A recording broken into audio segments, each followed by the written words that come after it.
¿Alguna vez te has preguntado quién serías sin tus recuerdos? Si toda tu identidad, tus logros y tu fortuna desaparecieran en un abrir y cerrar de ojos, ¿el amor que recibes seguiría ahí? Esta es la historia de una prueba cruel, nacida de la duda de un hombre que lo tenía todo, excepto la certeza de ser amado de verdad. Antes de sumergirnos en este abismo de secretos, dime en los comentarios desde qué rincón del mundo nos estás viendo hoy. Y si te gustan las historias donde el alma se pone a prueba, no olvides suscribirte a nuestro canal para no perderte ningún detalle de lo que está por venir. En Oaxaca, México, donde los colores parecen gritar y el arte brota de la misma tierra, vivía Javier. Escondido tras los altos muros de su hacienda colonial, era un fantasma para el mundo, pero un dios para el mercado del arte. Sus cuadros, explosiones de sentimientos sobre el lienzo, se vendían por millones incluso antes de que la tinta se secara. Había alcanzado el éxito absoluto, una leyenda viva a sus 40 años. Sin embargo, en su estudio con olor a óleo y soledad, Javier sentía el peso de su propia creación, prisionero en una jaula dorada que él mismo había construido con su talento. La única melodía que rompía el silencio de su fortaleza era la risa de Elena. Ella era como uno de esos colores vibrantes de Oaxaca que había irrumpido en su vida monocromática. Con 28 años, ella no veía al genio, al millonario ni a la leyenda. Solo veía a Javier. Le traía flores del mercado, le contaba historias de su infancia y escuchaba su silencio como si fuera la más bella poesía. Elena lo amaba con una sencillez y una pureza que para Javier era tan hermosa como aterradora. Ella era la luz que tanto anhelaba, pero en cuya veracidad no lograba confiar. Esa desconfianza era un veneno, destilado de una traición pasada que le había podrido el alma. Años atrás, otra mujer había entrado en su vida jurándole amor eterno, solo para vender sus secretos más íntimos y bocetos personales a los tabloides por una suma exorbitante. La humillación le enseñó a verle un precio a cada sonrisa, una intención oculta en cada gesto de cariño. Ahora, al mirar a Elena, la vieja herida palpitaba susurrándole en su mente que una actuación perfecta era solo eso, una actuación. ¿Cómo saber si el amor de ella era real o simplemente la obra maestra de una nueva cazafortunas? La presencia de Ricardo, su agente, solo alimentaba ese cinismo. Un hombre de trajes caros y sonrisa calculada, Ricardo no veía a Javier como un hombre, sino como una marca, una máquina de hacer dinero. Tu nueva exposición va a romper récords, Javi. La narrativa del artista solitario se está vendiendo como nunca, le decía, con los ojos brillando de codicia. Ricardo nunca le preguntaba a Javier cómo se sentía, solo cuánto valían sus angustias en el mercado. Para el agente, el sufrimiento del artista era solo otro color vibrante para añadir a la paleta de marketing, volviendo el mundo de Javier aún más transaccional y falso. Fue una tarde, mientras observaba a Elena cuidar con un cariño genuino a un pajarito, con el ala rota que había encontrado en el jardín, que la monstruosa idea comenzó a tomar forma en su mente. El amor de ella parecía tan real, tan incondicional hacia aquella pequeña criatura. ¿Y si él se convertía en esa criatura, frágil, despojado de su poder, de su nombre, de su genialidad? Si se despojaba de todo lo que el mundo valoraba, ¿qué quedaría? ¿Sería suficiente para ella? La necesidad de saber la verdad era una obsesión, una fiebre que ardía más fuerte que cualquier pasión que hubiera sentido jamás. El plan se cristalizó en su mente con la precisión de uno de sus trazos en el lienzo. Un accidente. Nada grave, solo una caída en su estudio, un golpe en la cabeza. El resultado, una amnesia profunda. No recordaría sus cuadros, ni su fama, ni su cuenta bancaria. Se convertiría en un lienzo en blanco. Un hombre confundido y asustado, totalmente dependiente del cuidado y la paciencia de Elena.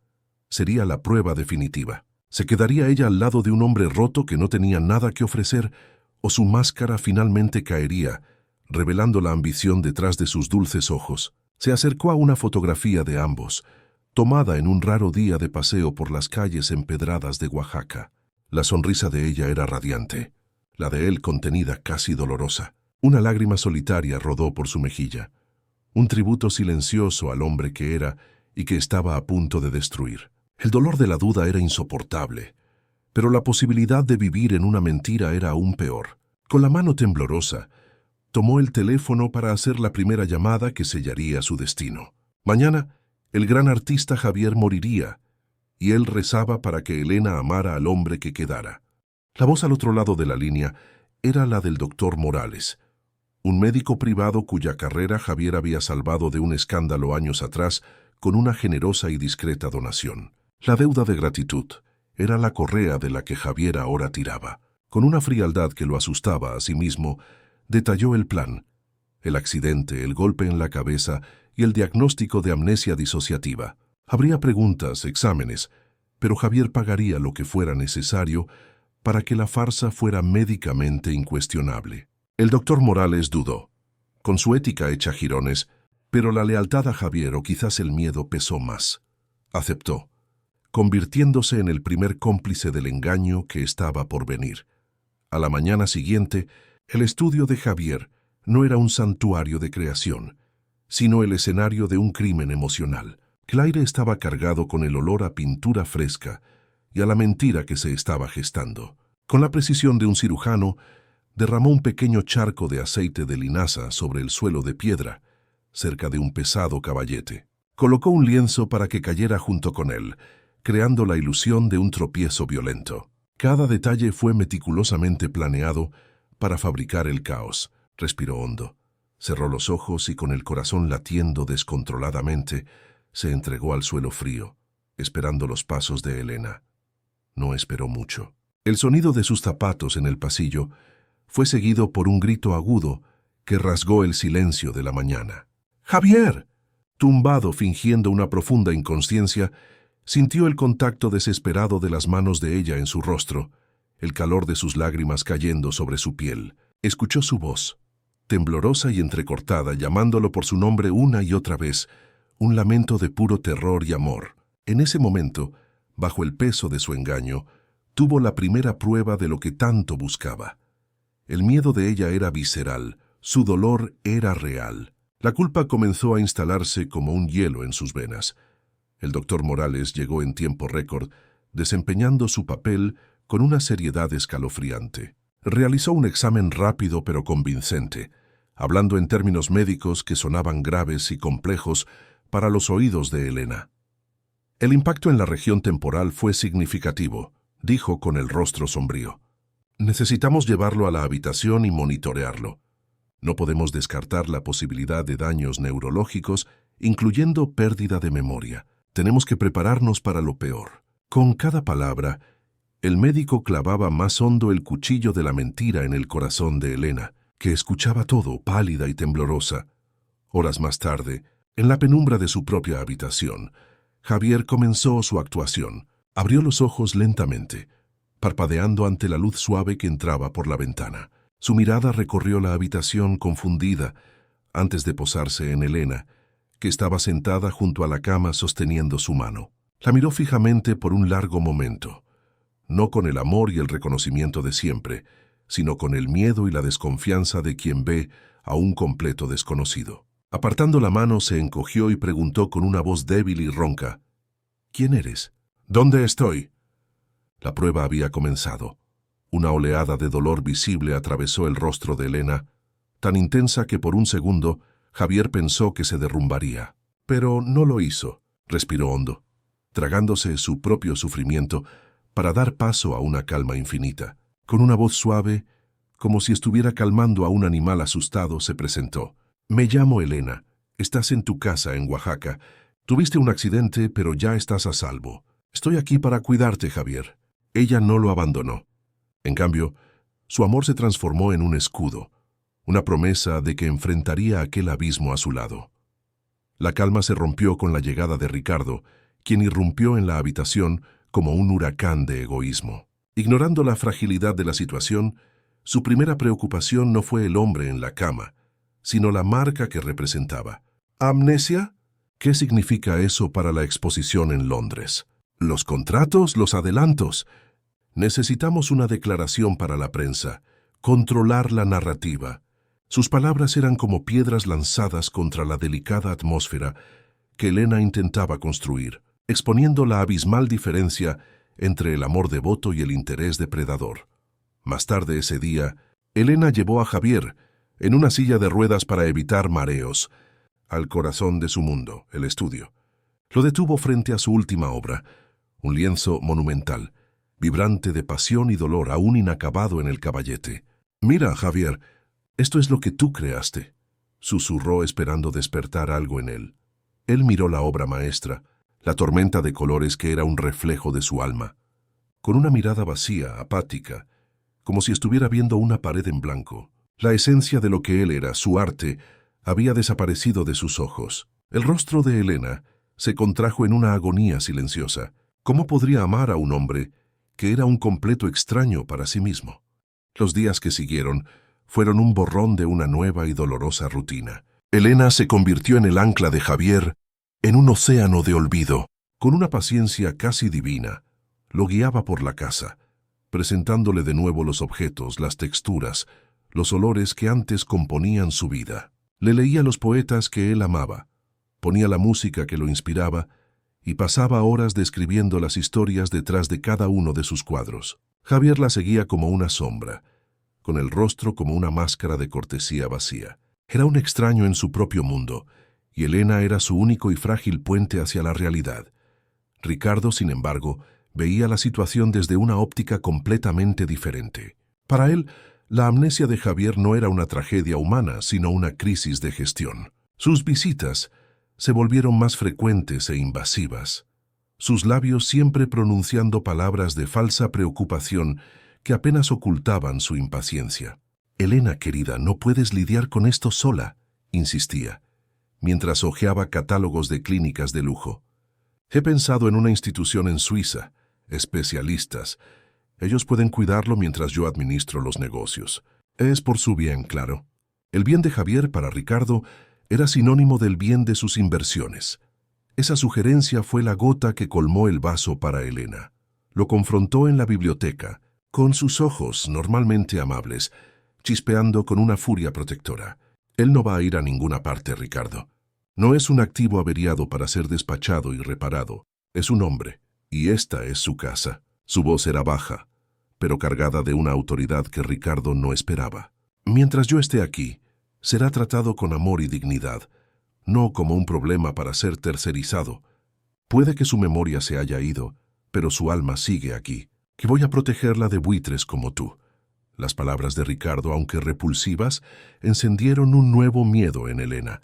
Se dio cuenta de la terrible vulnerabilidad de la situación. Javier, en su estado actual, podría ser declarado legalmente incapaz. Ricardo, como su agente de toda la vida, podría conseguir fácilmente un poder para controlarlo todo.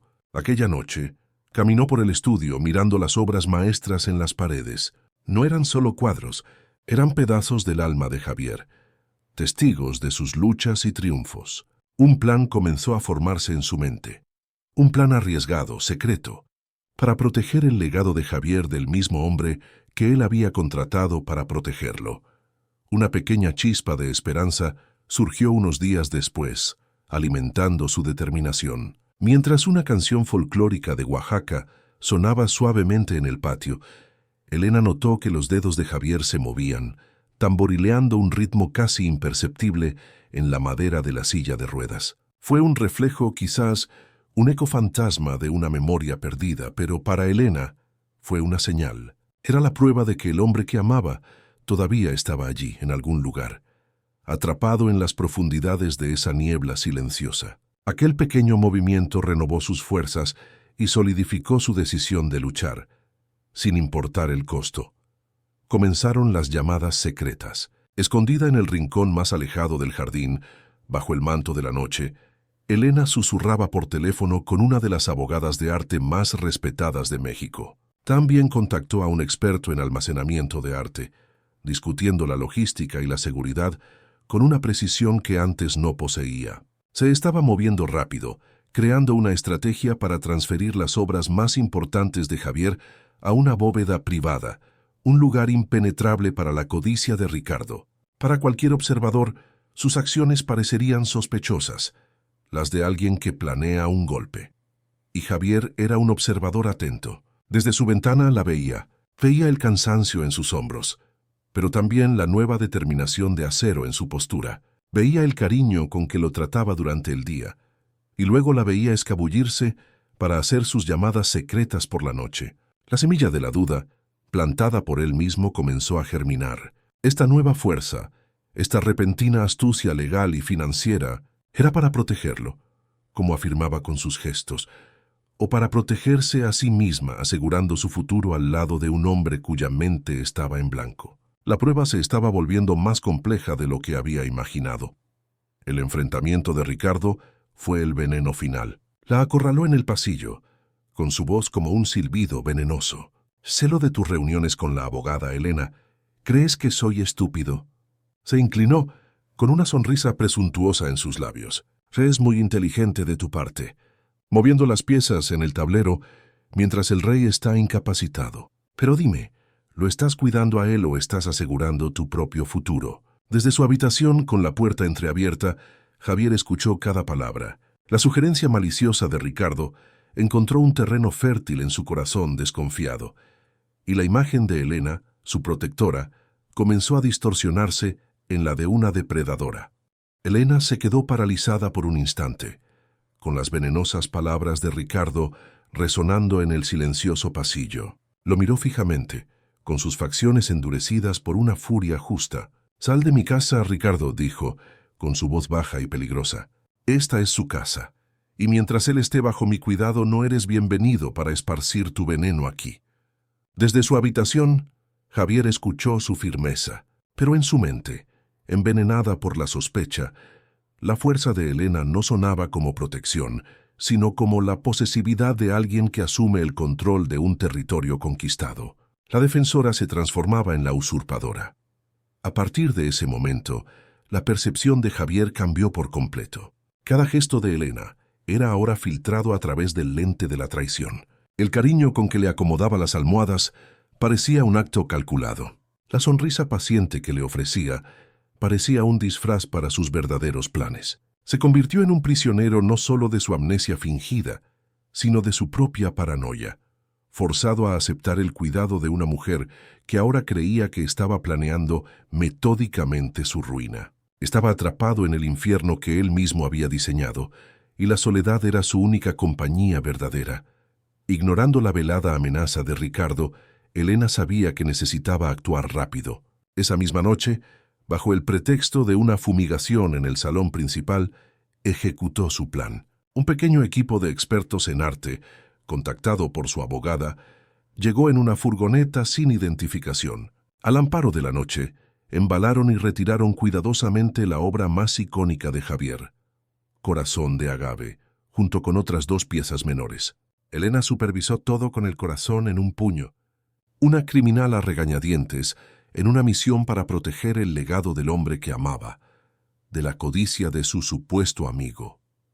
Ricardo, siempre al acecho, no tardó mucho en actuar. A la mañana siguiente, entró en la hacienda con la excusa de traer unos documentos y caminó deliberadamente hacia el salón. Se detuvo, fingiendo un shock teatral ante el espacio vacío en la pared donde solía colgar la obra maestra. Sus ojos se abrieron de par en par en una actuación de horror e incredulidad.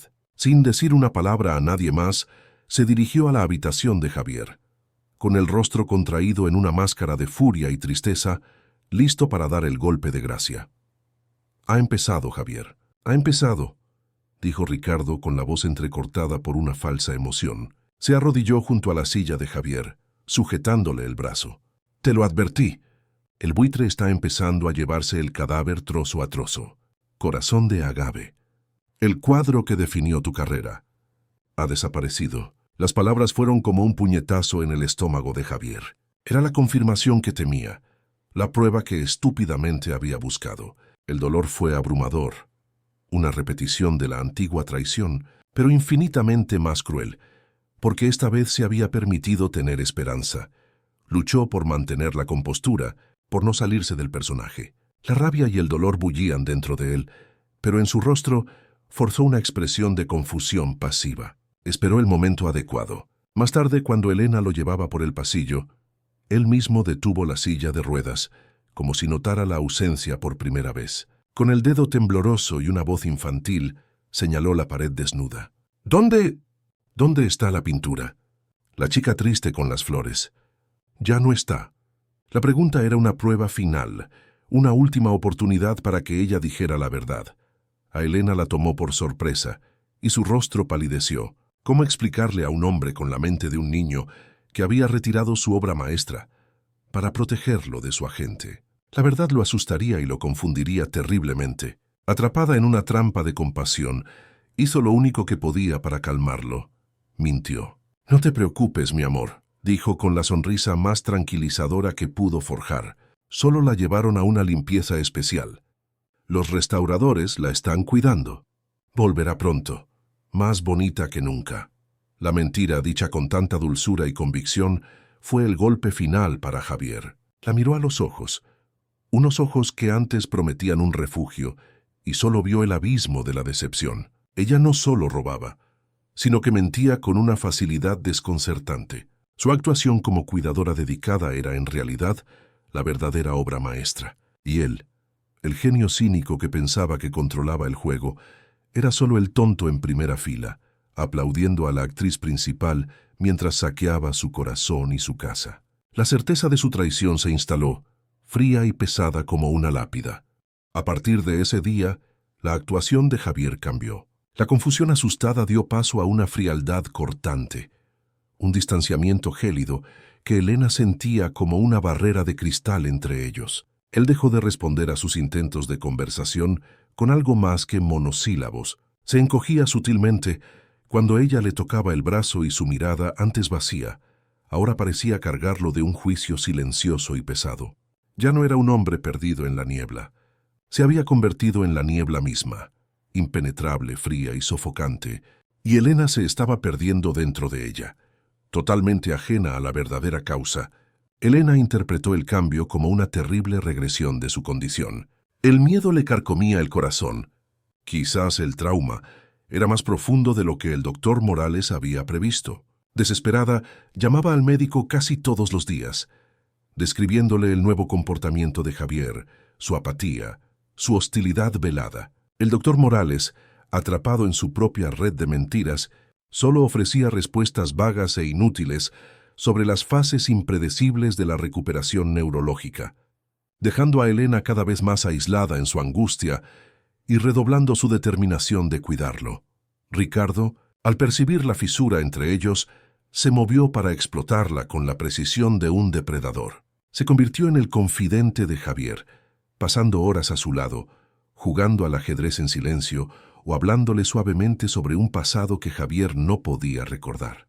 A Elena le decía que estaba intentando estimular la mente de Javier, pero cuando estaban a solas, le susurraba a Javier pintando a Elena como una mujer inestable y sobrecargada, cuyas acciones erráticas eran un peligro. Estaba envenenando sutilmente el pozo, aislando a Javier y posicionándose como el único pilar de cordura. Mientras tanto, el saqueo silencioso continuaba. Siguiendo el cronograma de su abogada, Elena supervisó la retirada de algunas obras más, reemplazándolas con réplicas de alta calidad para que la casa no pareciera tan vacía y alarmante para Javier. Pero Ricardo tenía vista de águila. Notaba cada cambio, cada ausencia, y cada vez se aseguraba de llevar a Javier hasta el lugar moviendo la cabeza con una tristeza fingida. «Otro recuerdo que se va, mi amigo», murmuraba. «Otro pedazo de tu alma que se llevan mientras duermes». Cada palabra era un nuevo clavo en el ataúd de la confianza de Javier.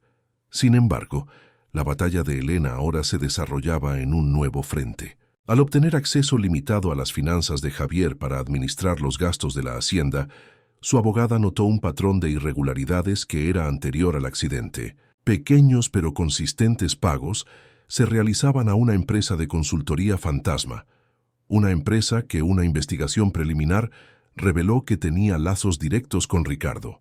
Una sospecha terrible y helada comenzó a formarse en la mente de Elena. Ricardo no era solo un codicioso, quizás llevaba siendo un ladrón desde hacía mucho tiempo. Las llamadas nocturnas de Elena ahora tenían un nuevo propósito, una nueva urgencia. Ya no estaba solo protegiendo el legado de Javier de una amenaza futura. Estaba desenterrando una traición pasada. Con su abogada, comenzó a reunir pruebas, a rastrear las transferencias, a armar un expediente que expondría el fraude de Ricardo. Sus acciones se volvieron aún más secretas, más peligrosas. Ahora libraba una guerra en dos frentes, protegiendo a un hombre que la veía como una enemiga, mientras cazaba al verdadero villano que se hacía pasar por su mejor amigo. Cierta noche, el torrente de emociones contenidas en Javier se desbordó. Solo en la biblioteca, rodeado de los libros que no podía leer y los recuerdos a los que no podía acceder, el dolor de su supuesta traición lo asfixió. Soltó un grito de pura angustia y barrió una colección de estatuillas de cerámica del estante que se hicieron añicos en el suelo. Alertada por el ruido, Elena corrió y lo encontró acurrucado en un rincón, temblando. Sin dudarlo, lo abrazó, acunándolo y susurrándole palabras de consuelo, creyendo que era un hombre atormentado por su mente rota, sin saber que su dolor era un veneno dirigido enteramente hacia ella. Al día siguiente, Ricardo hizo su jugada final. Entró en el despacho de Javier, cerró la puerta con llave y puso un documento y un bolígrafo frente a él. Era un poder notarial absoluto, un instrumento legal que le daría a Ricardo el control total sobre todo el imperio de Javier. Es la única manera de detenerla, Javier, antes de que ella consiga el control legal por tu incapacidad, dijo. Firma esto. Déjame proteger lo que queda, antes de que sea demasiado tarde. Javier miró el bolígrafo con la mano temblorosa. Por la ventana podía ver a Elena en el jardín, riéndose de algo que le decía el jardinero. La decisión que tomara ahora sellaría su destino para siempre. La punta del bolígrafo flotó sobre la línea de puntos, 1 milímetro de espacio que contenía el peso de un imperio. Javier miró la firma que le entregaría su mundo a Ricardo, y a través de la ventana vio de nuevo el rostro de Elena. Ella le sonreía al jardinero, una sonrisa genuina y luminosa que parecía totalmente discordante con la ladrona calculadora que Ricardo describía. En su mente estalló un violento conflicto. La imagen de ella llorando al encontrarlo en el suelo del estudio contra la imagen de ella mintiendo sobre el cuadro. ¿Cuál era la verdadera Elena? La incertidumbre lo paralizó. Soltó el bolígrafo. Necesito pensar, dijo con la voz vacía, aplazando la decisión que podría salvarlo o destruirlo.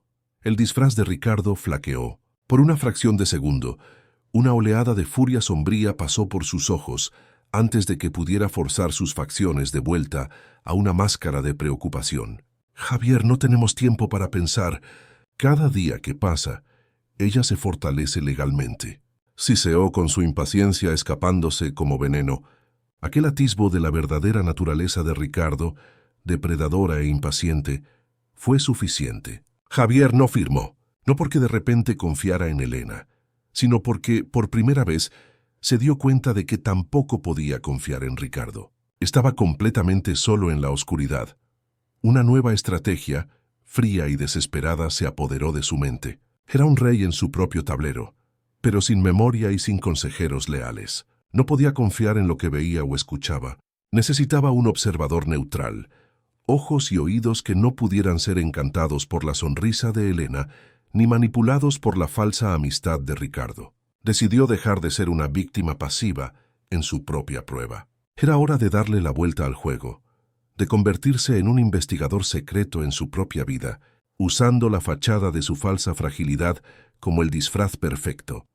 Aquella noche, mientras la hacienda dormía bajo el cielo estrellado de Oaxaca, recordó lo que necesitaba. Años atrás, paranoico por la inestabilidad del mercado, había instalado una caja fuerte oculta detrás de un panel falso en la vasta estantería de su biblioteca. Dentro había un kit de emergencia, pasaportes, una cantidad sustancial de dinero en varias monedas y, lo más importante, un teléfono satelital, irrastreable e independiente de las redes locales. Era la herramienta de un fantasma, y aquella noche Javier decidió que se convertiría en uno. Su amnesia era ahora su mayor arma. El suave crujido de la silla de ruedas fue el único sonido cuando la dejó junto a la cama. Por primera vez en semanas, Javier se puso de pie, sus músculos protestando, pero obedeciendo. Se movió por su casa oscura con una familiaridad silenciosa, una sombra deslizándose entre las obras de arte que supuestamente no reconocía. Cada paso era una reafirmación de su poder secreto. En la biblioteca, sus dedos encontraron el mecanismo oculto. El panel se abrió con un suave clic, revelando la caja fuerte de acero. La verdad esperaba. Estaba a solo una llamada de distancia. Con el teléfono frío en sus manos, marcó un número grabado en su memoria. La voz al otro lado era femenina, baja y profesional. «Sombra», dijo Javier sin rodeos. «Necesito tus servicios». Le dio dos nombres, Elena Rojas y Ricardo Vargas. La misión era simple y absoluta. Vigilancia total. Quería saber de cada llamada, cada encuentro, cada transacción financiera, sin importar cuán pequeña fuera. Quiero un informe de todo. No confíes en nadie, especialmente en mí, concluyó con una capa de amarga ironía en su voz. Mientras Javier tejía su propia red, Elena y su abogada encontraban la prueba que necesitaban. En un despacho en la ciudad, iluminado por la luz fría de una pantalla de ordenador, finalmente rastrearon una serie de transferencias que vinculaban de forma concluyente a la empresa fantasma de Ricardo con una cuenta offshore a su nombre. Eran millones, desviados a lo largo de 5 años. «Lo tenemos, Elena», dijo la abogada. Un sentimiento de sombrío alivio recorrió a Elena, pero fue rápidamente reemplazado por un miedo helado. Acorralado, Ricardo sería más peligroso que nunca. Horas después, el teléfono de Javier vibró silenciosamente. Un mensaje de Sombra. Era el primer informe. Una única foto tomada con un teleobjetivo a través de la ventana de un café. La imagen mostraba a Elena sentada frente a su abogada. Sobre la mesa, entre ellas, había copias de los extractos bancarios de Javier y documentos con el nombre de Ricardo rodeado en rojo. Sin contexto, la imagen era una sentencia de culpabilidad. Para Javier, aquello era la prueba irrefutable. No era uno contra el otro. Era una conspiración. Elena no solo le estaba robando, estaba cazando a su cómplice. La traición era doble, y su corazón finalmente se partió en 1000 pedazos. La imagen en el teléfono ardía en la mente de Javier. Una fotografía que lo reescribía todo. El dolor de la traición era tan intenso que se transformó en una calma gélida, una claridad aterradora. La esperanza, aquella pequeña y tonta llama que había permitido crecer, se extinguió para siempre. La prueba había terminado. Ya no buscaba la verdad sobre el amor de Elena. Ahora se consideraba el juez, el jurado y el verdugo de una sórdida conspiración. Su objetivo ya no era entender, era exponer. Dejaría que la farsa continuara, solo por un tiempo más, lo suficiente para reunir las pruebas que los destruirían públicamente. Su siguiente llamada a Sombra fue diferente. Su voz carecía de cualquier emoción, como la de un general dando órdenes de batalla. «El enfoque ha cambiado», dijo con un tono cortante. «Ya no quiero vigilancia pasiva. Quiero pruebas de conspiración. Encuentra la conexión financiera entre ellos. Quiero cada extracto, cada mensaje, cada pedazo de evidencia que los hunda juntos. No me traigas sospechas, tráeme el arma del crimen». Ahora estaba cazando activamente, forzando la realidad a encajar en la terrible conclusión que ya había sacado, cegado por su propio dolor. Mientras tanto, ajena a la tormenta que se formaba, Elena preparaba su propia ofensiva. Con el expediente completo en mano, su abogada le aconsejó actuar con rapidez y precisión. Su plan era evitar involucrar la frágil condición de Javier. Presentarían las pruebas irrefutables del desfalco de Ricardo directamente al Consejo de la Fundación de Arte de Javier, un grupo de personas de su extrema confianza. Sería la manera más limpia y legal de eliminar la influencia de Ricardo, protegiendo el imperio de Javier, y lo más importante, al propio Javier, de una confrontación directa que su frágil mente no soportaría. Aquella misma tarde, ocurrió un momento de trágica y dolorosa ternura. Elena lo encontró sentado frente a la ventana, con la mirada perdida en el horizonte. Notando un escalofrío en sus hombros, ella gentilmente le puso un chal sobre ellos, sus manos deteniéndose un instante en su hombro. Por un segundo, el calor de su tacto casi rompió la barrera de hielo en su pecho. Sintió un eco del amor que lo había llevado a iniciar toda aquella locura, y el dolor de creer que todo era una mentira lo cortó tan profundamente que tuvo que girar el rostro para que ella no viera la agonía en sus ojos. Determinado a obtener su prueba final, Javier comenzó a tender su propia trampa. Usando la cobertura de su amnesia, empezó a murmurar entre sueños. Eran frases inconexas, palabras clave plantadas como semillas venenosas. Debajo del primer lienzo, susurraba, «La llave, la caja fuerte del mecenas». Hablaba lo suficientemente alto como para ser escuchado por quien estuviera cerca, creando el cebo de un tesoro escondido. Un secreto que solo el antiguo Javier sabría. Estaba jugando con la codicia de ellos, esperando que mordieran el anzuelo y se rebelaran de una vez por todas. Ricardo, como era de esperar, fue el primero en morder. Escuchó los murmullos de Javier y sus ojos brillaron con una codicia desenfrenada. Creyendo que la mente de Javier se estaba fracturando y revelando secretos, comenzó una búsqueda frenética y silenciosa por la hacienda durante la noche. Examinaba el reverso de cuadros antiguos, golpeaba paredes y suelos, convencido de que había una fortuna oculta, un premio que necesitaba encontrar antes de que Elena lo hiciera. El cebo de Javier había despertado a la rata, que ahora corría desesperadamente por el laberinto. El informe de sombra de esa noche fue devastador para la ya distorsionada percepción de Javier. Las cámaras ocultas capturaron a Ricardo en la biblioteca, intentando forzar una tabla suelta del suelo. Minutos después, las mismas cámaras mostraron a Elena entrando en la misma habitación. Alertada por un ruido, miraba a su alrededor desconfiada antes de salir. Para Javier, viendo las imágenes sin sonido y sin contexto, la escena era clara. No eran dos ladrones actuando por separado, sino dos cómplices, ejecutando una búsqueda coordinada, confirmando su peor teoría. A la mañana siguiente, Elena decidió que no podía esperar más. Necesitaba expulsar a Ricardo antes de que causara más daño. Lo encontró en el gran salón, con su rostro como una máscara de fría determinación. «Se acabó, Ricardo. Sé lo que has estado haciendo. Años de robo. Y tengo las pruebas», dijo ella.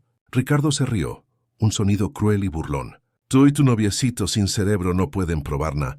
Antes de que terminara la frase, una voz proveniente de la penumbra del pasillo cortó el aire como una cuchilla de hielo. No era la voz débil de un hombre enfermo. Era la voz de antes, llena de autoridad y furia. «Continúa». Javier emergió de las sombras del pasillo, paso a paso, cada movimiento deliberado y firme. Ya no estaba en la silla de ruedas. Ya no estaba encorvado por la debilidad. Estaba de pie, erguido, con sus ojos ardiendo en una furia fría que parecía absorber todo el calor de la sala. Ricardo se quedó helado, su rostro convirtiéndose en una máscara pálida de puro terror. Elena ahogó un grito, llevándose la mano a la boca mientras una tormenta de emociones contradictorias, shock, alivio, confusión y un miedo terrible pasaba por sus ojos. El hombre roto se había ido, y en su lugar había un verdugo. Ignorando el pánico de Ricardo, Javier fijó su mirada en Elena, y cada palabra que pronunció fue una piedra lanzada contra ella. «La actuación fue magnífica, Elena. Realmente una obra maestra», comenzó, su voz goteando sarcasmo. «La enfermera devota, la guardiana feroz. Dime, ¿cuándo planearon esto ustedes dos? ¿Fue antes o después de decidir que un hombre con la mente en blanco sería el blanco perfecto?»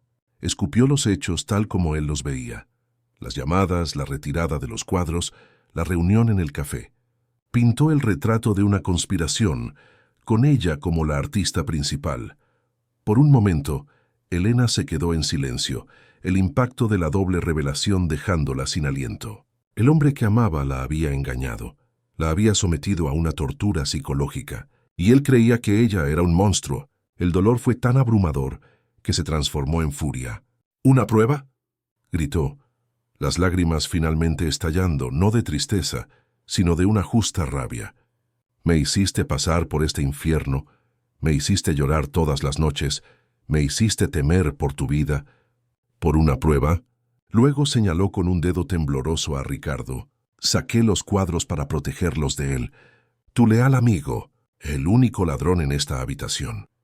Al ver la pelea entre los dos, Ricardo vio una última y desesperada oportunidad de sobrevivir. Intentó recomponerse, asumiendo el papel de víctima y aliado de Javier. «¿Lo ves, Javier? Te lo advertí. Está delirando, inventando historias absurdas para encubrir lo que hizo. se exclamó, su voz llena de una falsa sinceridad. Está intentando ponernos el uno contra el otro. Siempre he estado de tu lado, lo sabes. Fui yo quien te advirtió sobre ella desde el principio.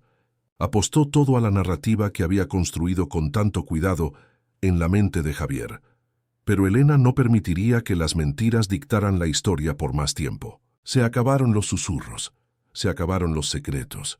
Viendo que las palabras no eran suficientes para penetrar la muralla de desconfianza que Javier había construido, caminó hacia su bolso, que había caído al suelo, y sacó una gruesa carpeta. La arrojó con fuerza sobre una mesa de centro, y los papeles se desparramaron.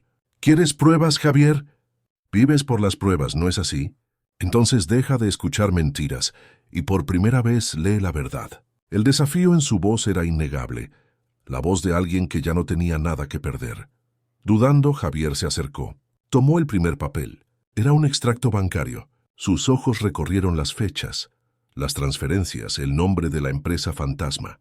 Tomó otro y otro más. Las fechas retrocedían años, mucho antes de que él conociera a Elena. El rastro del desfalco de Ricardo era largo, metódico e innegable. La realidad lo golpeó como una ola violenta. La foto, las reuniones, la retirada de los cuadros, todo se reconfiguró en su mente, revelando no la conspiración que imaginaba, sino la verdad. Estaba torturando a la única persona que luchaba por salvarlo. Ricardo vio cómo la expresión en el rostro de Javier cambiaba de la certeza al horror y supo que el juego había terminado. Su disfraz se deshizo, reemplazado por un gruñido de odio. «¡Sí, lo tomé!», gritó, el veneno de años de resentimiento saliendo a flote. «Poco a poco. Y tú, el gran genio, nunca te diste cuenta. Te merecías cada centavo que te quité». Dio un paso hacia la puerta, pero la seguridad de la hacienda, llamada silenciosamente por Elena minutos antes, ya estaba allí para bloquearle el paso. La caída del villano no fue dramática, fue simplemente patética.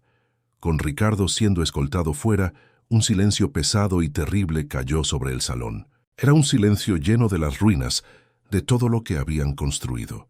Javier finalmente se giró hacia Elena. La traición de Ricardo era un problema de negocios. Lo que él le había hecho a ella era una atrocidad del alma. La palabra perdón murió en sus labios, una oferta patética para el dolor que había infligido. Miró su rostro, manchado de lágrimas, y no vio a la ladrona que había casado, sino a la mujer que había destruido. Y en los ojos de ella, antes llenos de amor, ahora había un vacío que lo aterrorizaba. Había encontrado la verdad, solo para darse cuenta de que su precio era perderla para siempre. El silencio que llenó el salón tras la salida de Ricardo era más ensordecedor que cualquier grito. Era un vacío pesado, ocupado solo por los escombros de mentiras y corazones rotos. Javier, el maestro manipulador, el genio que controlaba cada pincelada de su vida, estaba completamente perdido. Por primera vez no tenía palabras, ni estrategias, ni disfraces. Miró a Elena, la mujer que había convertido en una villana en su mente, y solo vio la magnitud de su crimen. «Elena», susurró, con la voz ronca y quebrada, no como una disculpa, sino como la confesión silenciosa de un hombre en ruinas. Elena lo miró fijamente, y en sus ojos no había odio, solo una tristeza profunda y exhausta. La rabia había sido consumida por el fuego de la revelación, dejando solo cenizas. «Necesito irme, Javier», dijo su voz tan quieta como el ambiente. «No puedo quedarme aquí. No ahora». Miró a su alrededor, a las paredes que habían sido testigos de tanto engaño. «Esta casa está llena de mentiras. Las tuyas para ponerme a prueba y las mías para protegerte. Necesito un lugar donde pueda respirar un aire que no esté cargado con el pasado». Su decisión no era un castigo, era una necesidad de supervivencia. Él no se atrevió a pedirle que se quedara. Sabía que no tenía ese derecho. Las grandes palabras, las promesas, todo sonaría vacío viniendo de un hombre que había construido un castillo de engaños. En cambio, en un atisbo del hombre en el que podría convertirse, hizo la única pregunta que importaba. «Entiendo», dijo aceptando su sentencia. «Solo, por favor, dime que estarás a salvo. Hazme saber que tienes un lugar a donde ir. Es todo lo que pido». Por primera vez, su preocupación era genuinamente por ella, no por él mismo. Un pequeño acto de amor en medio de la devastación. Ella asintió, una concesión silenciosa a su petición. Sin otra palabra, se dio la vuelta y caminó hacia la puerta. Cada paso resonaba en el cavernoso salón. Javier la vio irse.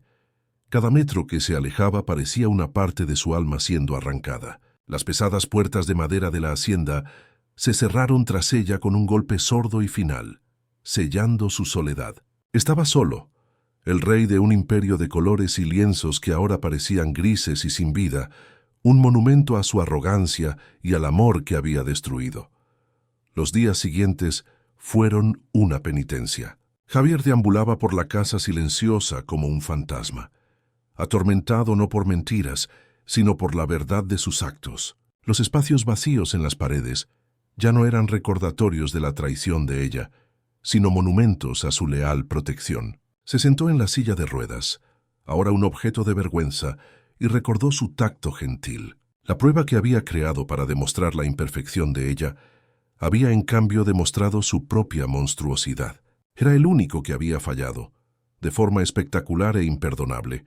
Una mañana, movido por una necesidad de expiación que era casi física, tomó una decisión. Hizo una llamada a la casa de subastas más grande de Nueva York.